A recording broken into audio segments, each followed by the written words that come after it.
শহীদ রাষ্ট্রপতি জিয়াউর রহমান এবং বেগম খালেদা জিয়ার সমাধিসৌধে আছেন সহকর্মী আরিফিন শাকিল। তার কাছ থেকে সেখানকার সবশেষ পরিস্থিতি জানব। শাকিল, কখন নাগাদ প্রধানমন্ত্রী তারেক রহমান সেখানে পৌঁছানোর কথা রয়েছে? নিরাপত্তা ব্যবস্থা কেমন দেখছেন, বিস্তারিত জানাবেন। চুল পড়া অনেক কমে গেছে। থ্যাংক ইউ মা। চুলের ভিটামিন জুই মাল্টিভিটামিন কোকোনাট অয়েল। 12টা নাগাদ রাব্বি তিনি এখানে এসে পৌঁছানোর কথা রয়েছে এবং তিনি আসবেন। তার সঙ্গে তার মন্ত্রিপরিষদের সদস্যরা রয়েছে, 49 সদস্য যে মন্ত্রিপরিষদ সদস্য, অর্থাৎ তিনি সহ 50 সদস্য। সেই সদস্যদেরকে নিয়ে তিনি বিএনপির প্রতিষ্ঠাতা তার বাবা জিয়াউর রহমান এবং মা খালেদা জিয়ার সমাধিতে তিনি পুষ্পস্তবক অর্পণ করবেন। যদিও গতকাল রাতেও তিনি কিন্তু এই জায়গায় এসেছিলেন, অর্থাৎ এই জিয়া উদ্যানে এসেছিলেন এবং তার বাবা মায়ের কবর জিয়ারত করে গিয়েছেন। এবং এখন পর্যন্ত আমরা যত ছবিতে দেখতে পাচ্ছেন, এরই মধ্যে আইনশৃঙ্খলা বাহিনীর সদস্যরা নিরাপত্তার যে ব্যবস্থাপনা সেটি সম্পূর্ণ করেছেন। প্রধানমন্ত্রী নিরাপত্তায় যারা থাকেন, স্পেশাল সিকিউরিটি ফোর্স এসএসএফের সদস্যরা পুরো জায়গাটি একেবারে নিয়ন্ত্রণ নিয়েছেন এবং সেখানে সাধারণ মানুষের প্রবেশ একেবারে নিষিদ্ধ। এবং এরই মধ্যে আমরা দেখতে পাচ্ছি যে মূলত শেষ মুহূর্তে যেই ধোয়া মোছার কাজ বা পরিষ্কার পরিচ্ছন্নতার কাজ সেটিও শেষ করা হয়েছে।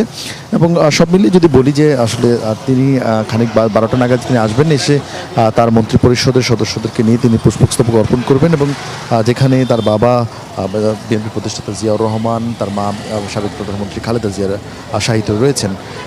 এবং তিনি দেশে আসার পর মূলত 25 ডিসেম্বর তিনি যখন দেশে আসেন, এরপর তার মা 30 ডিসেম্বর তিনি মারা যান। এবং এরপর তারেক রহমানের উপর যেই দীর্ঘদিন ধরে তার মায়ের যে শূন্যতা সেটি আরও প্রকট আকার ধারণ করেন। স্বাভাবিকভাবে তার বাবার পর মায়ের মৃত্যুতে তিনি অনেকাংশে ভেঙে পড়েন। তারপরও সেটি তার নির্বাচনী কাজে সেটি যেন কোনো ব্যাঘাত না ঘটায় সেটির সর্বোচ্চ চেষ্টা তিনি করেছেন।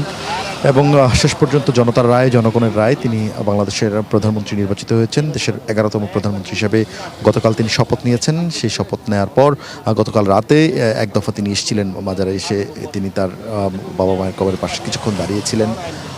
স্বাভাবিকভাবে তার বাবা মায়েকে তার আজকের এই অর্জন বা এই বিএনপিকে দীর্ঘদিনের লড়াই সংগ্রামের পর বিএনপিকে রাষ্ট্র ক্ষমতায় নিয়ে যাওয়ার পর বিএনপি নেতাকর্মীদের জন্য যেই সময়টুকু সুসময়, সেই সময় তার মা তাদের দুনিয়া ছেড়ে চলে গেলেন। ফলে খুব স্বাভাবিকভাবে মায়ের শূন্যতা তাকে অনেক বেশি কাঁদাচ্ছে, মায়ের শূন্যতা তাকে অনেক বেশি অনুভূত করছে। এবং সেই সঙ্গে সব কিছু মিলিয়ে আসলে বাবা মায়ের যে শূন্যতা সেটি আসলে কোনোভাবেই পূরণ করাবার নয়, যার ফলে দিনে সবচাইতে খুশির মুহূর্তে, সবচাইতে আর নিজের সেরা মুহূর্তেই বাবা মায়ের সমাধিস্থলে তিনি গতকাল রাতে এসেছিলেন।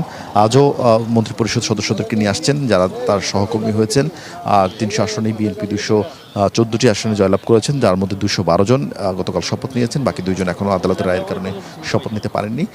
সেটি তার বাইরে তার মন্ত্রিপরিষদ 50 সদস্যের মন্ত্রিপরিষদ সদস্যদেরকে নিয়ে কিছুক্ষণ আগে সাভার জাতীয় স্মৃতিসৌধে গিয়েছিলেন বীর মুক্তিযোদ্ধাদের শ্রদ্ধা নিবেদন করার জন্য। তার বাবাও একজন মুক্তিযোদ্ধা, তার বাবা সেক্টর কমান্ডার ছিলেন বা স্বাধীনতার ঘোষক ছিলেন।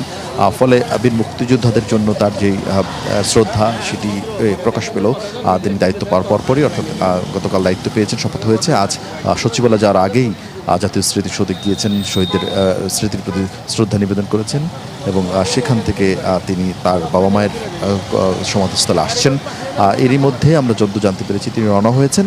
তিনি হয়তো সাভার থেকে এই রাজধানীর শেরেবাংলা নগরে আসতে সময় লাগার কথা, অর্থাৎ আধা ঘন্টার বেশি সময় লাগার কথা। ফলে এই সময়টুকু অপেক্ষা করতে হচ্ছে, তিনি আসবেন এবং এসে তার বাবা মায়ের যে সমাধিস্থল সেখানে তিনি পুষ্পস্তবক অর্পণ করবেন। তারেক রহমান এর আগেও দেশে আসার পর তিনি কয়েক দফা আসলে তার বাবা মায়ের সমাধিস্থলে এসেছিলেন এবং যেখানে এসে বারবার তিনি বলেন, তার ঘনিষ্ঠজনরা বলেন, যখনই তিনি তার মন খারাপ থাকেন, যখনই তিনি খানিকটা অন্য মনস্ক হয়ে যান, তখন তিনি বাবা মায়ের সমাধিস্থলে আসেন। কারণ দিন শেষে সন্তানের জন্য বাবা মায়ের যে আশ্রয় সেটি আসলে সবচেয়ে বড় বিষয়। ফলে তার দায়িত্ব পাওয়ার পরেও তিনি তার সেই রেওয়াজটাই অব্যাহত রাখলেন। খানিক বাদেই তিনি যখন আসবেন সেই খবরও নিঃসন্দেহে আপনাদেরকে জানাবো। তিনি 12টা নাগাদ এখানে এসে পৌঁছানোর কথা। এরপর চেষ্টা করবো মন্ত্রিপরিষদের সদস্যদের সঙ্গে কথা বলবার, যদিও তারা এখন কথা বলবেন কিনা নিশ্চিত নয়। রাব্বি।